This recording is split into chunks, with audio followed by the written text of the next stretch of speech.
Hello，新浪娱乐的朋友们，大家好，我是演员白敬亭。我们在围读的时候也花了大量的时间去对剧本的反复的研究，我提了很多我逻辑上的问题。我觉得我是出于观众的角度，我也必须要提很多问题。我觉得毕竟拍过这样类型的题材，可能有一些就需要去调整。这是我围读应该围读时间最长的一个剧集，但是结果都是好的，因为大家心都是往一处使。这种题材真的不怕别人多问或者多有这种疑虑出现，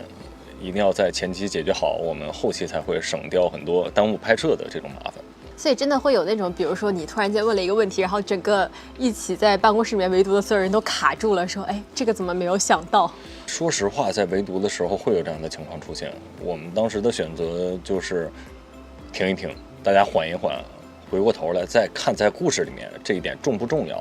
它合不合理？如果是真的有问题的话，那它可能会影响接下来的剧情。那我们要怎么去调整，才能把它再延续下去？我觉得这个逻辑上的这种通顺感是非常重要的，在这个类型里面。我期待的，其实我只期待大家看完之后觉得这个故事是完整的。因为我觉得像这种题材，它逻辑上你如果真的去抠的话，其实有很多在我看来是很难以满足所有人的。但它是一个故事，它是一个剧情，它在这个大故事的前提下，我觉得只要是通顺的，大家看完觉得开心，收获到了情绪，我觉得这个就是我最大的一个愿望。其实我们是一个还比较开放的一个结局，让大家会觉得有点意犹未尽。然后想象他之后故事的可能性，因为这也是导演最开始一个他的想法，他希望给，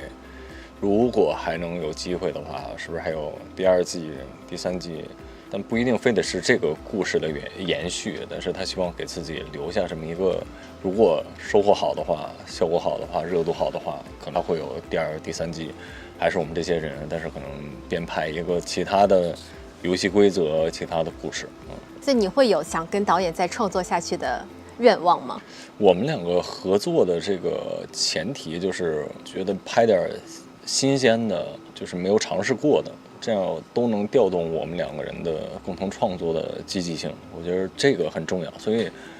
其实在拍摄过程中就已经有很多平台片方来找到说你们俩要不要再搭，但我们2个都还挺理智的，因为我们也需要新鲜感，也需要在合适的前提下再去共同创作，而不是反反复复的消耗。那我觉得这一次合作下来之后，我们2个都有共同成长的部分，而且在这种合作的关系上也有了更多的这种可能性吧。其实他们在逻辑上来讲都是现实生活中活生生的人，那他们就会像生活一样，有很多可能意想不到、意想之外或者很自我的表达。我们就尽量的想在现场去丰满这个人物，让他看上去就像我们身边人一样，而不是就像一个剧里面写出的，他没有自己的生活，没有自己的态度，没有自己的风格，没有自己喜欢的音乐，不知道他喜欢吃什么。我觉得这些都是丰满一个角色很重要的点。我们会在比如说可能没有这个基础的情况下，在现场去赋予，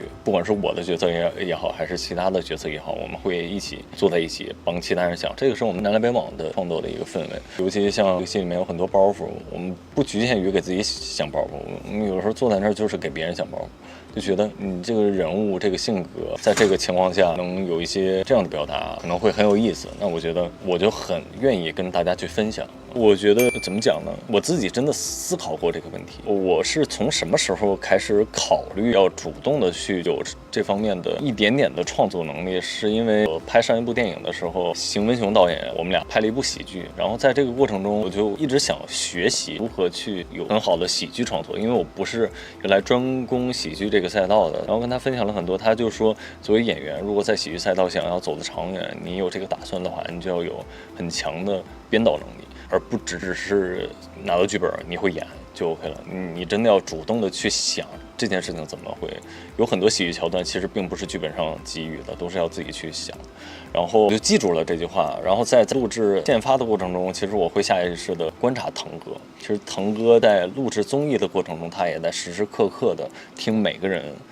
递出的话，然后在这个游戏里面怎么能让它变得更丰富有趣。腾哥是一直在思考的，腾哥是非常敏锐在观察，因为在腾哥的早期的创作过程中，其实腾哥就是一直在编导，所以我觉得喜剧是要有思维在的，他要去不停的想，然后要有这种敏锐度。但是现在我完全不具备这样的能力，我又很想去尝试，努力让自己变成这样一个人，我觉得会非常受益。因为在南来北往的拍摄过程中，有很多有喜剧或者小品表演经验的演员，他们在现场的编的能力跟现挂的能力就是极强的，所以我也很羡慕这样。同样的西装大概有3-4套吧，因为其实有不同的戏份的储备，比如说打戏有时候要吊威亚呀，一些里面要穿护具的时候就要穿偏宽松的，一些文戏的就是希望身材好啊，可能就是要穿偏紧身一点的。所以导演也是在刻意展示一下你的好身材吗？也是在过程中吧，因为其实我们在南来北往的时候没太有这种交流，他也不是很清楚我现在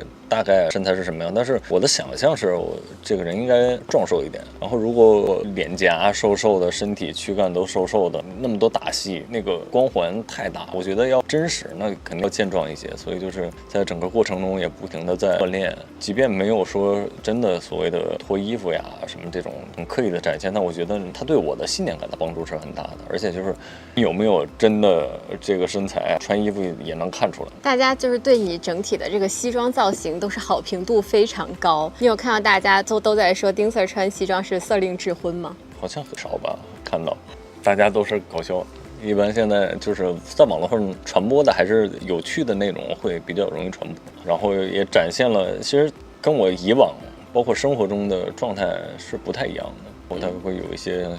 小胡子呀什么，这些都是不会刻意每天刮的都特别干净，因为我觉得时不时就要隔夜要去进入到这个循环里面，然后也没有那么多的时间去打理自己。然后大家也会讲说是daddy级别，这个又是一个流行的词，我大概懂这个意思。这个词对你来说会太早吗？我觉得还好，因为现在就是大家形容的只是一种感觉，也不是说真的到这个岁数了，但也确实到了这个岁数，多说两句我是不介意。其实这个规划一直有，我也不排斥跟很多音乐公司去聊合作呀，但是它确实很费精力，我也希望能好好去做，包括自己也在录制了一些歌曲，什么时候发布我觉得得看情况嘛。